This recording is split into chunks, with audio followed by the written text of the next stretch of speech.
Добар ден од овде од Гази Баба, од Основното училиште Стив Наумов.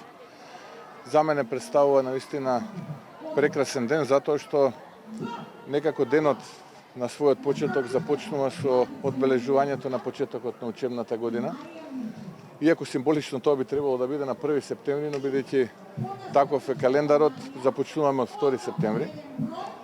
На моје огромно задоволство можам да кажам дека оваа енергија која што денеска ја почувствував овдека е прекрасна, дека дечињата желни за наука, желни за образование започнуваат да го чекорат својот образовен пат. Зборувам за прводеленчињата, за сите оние останатите тоа е веќе дополнително искуство. Возбудени родители со многу убава позитивна емоција.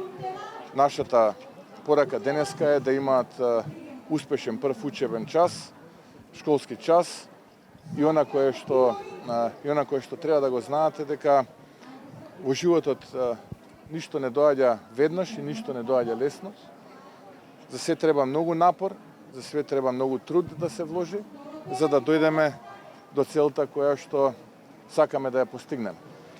Од мене јас можам да им посакам многу убави школски денови, многу нови другарчиња и нормално се што сакаат во животот да им се исполни, бидејќи и да работат за да тоа им се исполни, бидејќи тоа е смислата и убавината на животот. Исто така дозволете ми да ја информирам македонската јавност дека разговаравме со министерката за образование и наука, со директорката, со градоначалникот, со многу директори ширум Македонија, а тоа е фактот дека за разлика од претходните години, оваа година учебниците се или овие ден-два ќе бидат пред учениците, нема да имаме тој проблем кој што го имавме во минатото. Се сеќавате од пред 10-15 години кога зборувавме за компјутер за секое дете, денеска се радуваме на максимата учебник за секое дете, но тоа е пак подобро од тоа што беше, што би рекол еден поранешен политичар во власта, како до сега принципот, сега не е како до сега во минатото, сега имаме нова ситуација, тоа е добра ситуација за учениците, бидејќи ќе имаат учебници од кои што ќе можат да учат и да научат. Ви благодарам. Ако имате прашања. Семејство за почетокот на учебната година се големи. Има ли владата план да помогне? Да, ви благодарам на прашањето.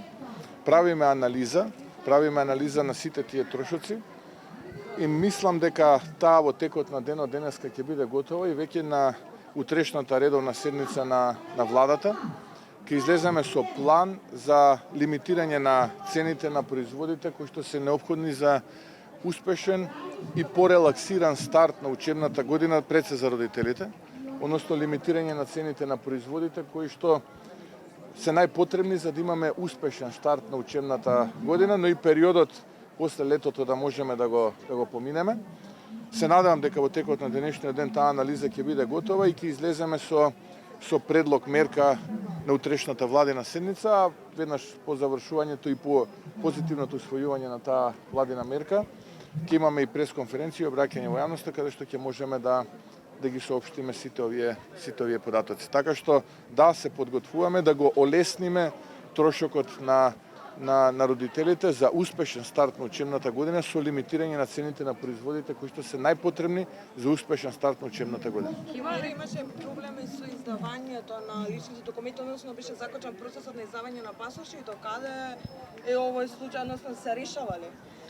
Можам исто така со задоволство да кажам дека нередот кој што беше пракса за минатата влада на СДСМ и ДУИ во процесот на издавање на патните исправи и личните документи е целосно ставен под контрола и сега во рамките на законските 15 дена граѓаните може да ги добијат патните документи, патните исправи и другите лични документи. Од информациите кои што ги добивам од Министерството за внатрешни работи, некаде околу 1.740.000 патни исправи се издадени и некаде околу 1.440.000 лични карти и некаде околу 750.000 возачки дозволи. Само да предупредам дека рокот за возачките дозволи до крајот на годината, така што нема повеќе турканици, нема повеќе неред, нема повеќе понижување, на македонските граѓани. Сега веќе се е во рамките на ние законски предвидени 15 дена. Тоа е уште еден доказ дека не се сите исти, дека принципот на раководење како до сега е во минатото и дека оваа влада се грижи за интересите на граѓаните. Има ли исплата на К15 за наставници? Да, во ребалансот на буџетот, иако тоа во основниот буџет не беше предвидено, во ребалансот на буџетот се предвидени околу милијарда денари за исплата на К15, која што е законска обврска на сите работодавачи. И оваа законска обврска владата како работодавач најголем има намера да ја заврши некаде кон крајот на ноември месец, почетокот на декември месец, затоа што знаете согласно законот е потребно минимум 6 месеци стаж да имате за да го исполните правото да бидете примател на К15, така што ќе овозможиме на поголем број наши сограѓани кои што во меѓувреме ќе се стекнат со работно место да може да добијат К15, така што околу милијарда денари кои што не беа предвидени во основниот буџет, со ребалансот се предвидени некаде околу 83 до 84.000 вработени чии што работодавач е владата, ќе добијат К15 крајот на ноември, почетокот на декември месец. Сутре е закажана седницата за интерпелација на председателот да се објавије тогаш и кои се вашите очекувања? Дали ќе дадете подршка? Па, апсолутно нашиот став е јасен како ВМРО ДПМН и како пратеничка група на коалицијата Твоја Македонија предводена од ВМРО ДПМН, дека ова е незрело, би рекол глупаво однесување на коалицијата СДСМ, ДУИ и Левица и дека апсолутно нема никаков основ за интерпелација на спикерот Гаши и ние нема да ја поддржиме таквата иницијатива. Имаме голем број аргументи зошто тоа не треба да го направиме, затоа што разликата на водењето на Македонија на оваа влада и онаа влада предводена од СДСМ ДУИ е огромна, односно тоа веќе се чувствува и насекаде можете низ Македонија да забележите дека надежта кај граѓаните дека конечно ќе успееме и дека доста е порази и дека конечно ќе почнеме да победуваме е се присутно. Премиери излезе информацијата дека е затворен Центарот за македонски јазик во Лирин. Дали имате информација за ова и дали македонската влада ќе реагира? Апсолутно тоа е уште еден показател дека од добрососедството само нашата страна се грижи, но тоа нас нема да не обесхрабри. Јас сум свесен дека таму се потребни провокации за да ние исто така изреагираме реципрочно и да ние направиме нешто кое што нема никаква врска со нашите интереси, односно остварување на нашата втора стратешка цел, а тоа е полноправно членство на Европската унија. Уште еднаш нашите партнери од Европската унија можат да сведочат на непочитување на договореното од страна на нашите соседи, иако јас сум свесен дека тие ќе се вадат, дека тоа е судска одлука и така натаму, но нашинците ја имаат нашата поддршка и ќе ги поддржиме во барање на нивното право. Ние како политичари можеме да дадеме логистика, тука Европскиот суд за човекови права и така натаму, така што тие ќе имаат апсолутно нашата поддршка. Ние нема да реагираме како во минатото, ние сме свесни дека се ќе дадат нашите соседи да не вовлечат во нивната внатрешна политичка расправа и ќе ја направат Македонија како тема, но ние сме одговорни, зрели и ние нема да дозволиме. Имаме наша цел, имаме наш интерес и одиме кон реализирање на истиот. Во насока се среќавате со европски функционери, дали разговарате за намерата уставни измени со одложено дејство, дали има некаква поддршка во оваа насока од европските членки?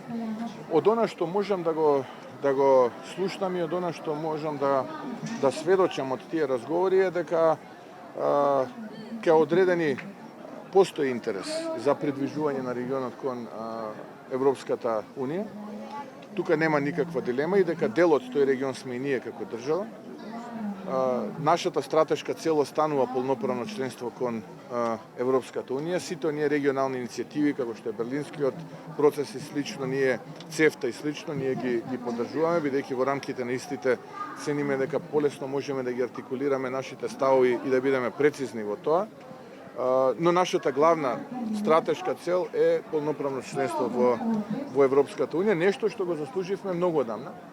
Бидејќи ќе ве потсетам, повеќе од 2,5 децении од како го потпишавме договорот за стабилизација, речиси 2 децении од како сме кандидати, повеќе од 15 години од како добивме позитивен извештај за отпочнување на преговорите, но поради причини кои што веќе им се познати на македонските граѓани не сме во можност да го придвижиме овој процес.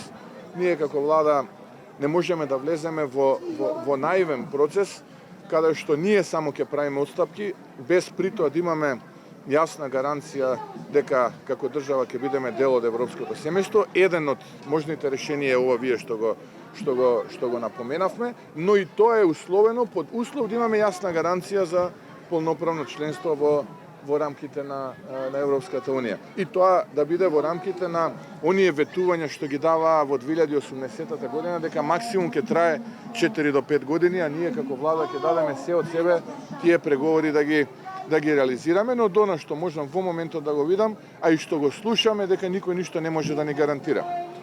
Бидејќи никој ништо не може да ни гарантира, не можеме ни ние да бидеме толкави оптимисти како што би сакале да бидеме, и затоа овие два процеса кон полноправно членство во Европската унија и завршување на домашната задача ќе ги водиме паралелно, ќе бидеме фокусирани и на едниот и на другиот, ќе посветиме поголемо внимание на оној процес што зависи само од нас, а тоа е завршување на домашната задача. Доколку се појави двосмерна улица од другата страна, ние сме тука, подготвени сме да разговараме, така што да оставиме да и двете страни сакаат, а не е доволно само едната да сака. Премиерът, синдикатите сакаат средства со вас околу зголемување на минималната плата. Дали ќе има средства и кога ќе биде? Подготвени сме ние со сите да разговараме врз основа на реалните можности на буџетот. Подготвени сме да организираме средба и со синдикатите и со работодавачите и заедно сите да најдеме решение, и убеден сум дека сите ние имаме еден заеднички интерес, а тоа е да успее Македонија. Ако сите се водиме од овој заеднички интерес, тоа убеден сум дека ќе најдеме решение. Уште едно само политичко прашање, ако може, кој е актуелно периодов, тоа е иницијативата за законот за јазици до Уставниот суд. Што доколку Уставниот суд оцени дека овој закон е неуставен, дури вреди го нарекува како обид за државен удар, ја нарекува иницијативата. Како ќе постапите? Може би притисок на Уставниот суд да допълни? Не, па видете, Уставниот суд е највисока судска инстанца во државата и не можам да поверувам дека постојат граѓани во Македонија или политички чинители кои што за себе се сметаат за одговорни, а да не почитуваат одлуки на Уставниот суд. Така што да ја оставиме политиката настрана, да видиме што одлука ќе донесе Уставниот суд, и нормално е дека сите ние како граѓани, ова не е анархија. Ова не е анархија, ние не можеме да се однесуваме дека сме во анархија. Се знае дека треба, колку тој да не ни се допаѓа. Не секогаш во животот работите нас ни се допаѓаат или не ни се допаѓаат, треба да ја почекаме одлуката и тогаш да носиме заклучоци.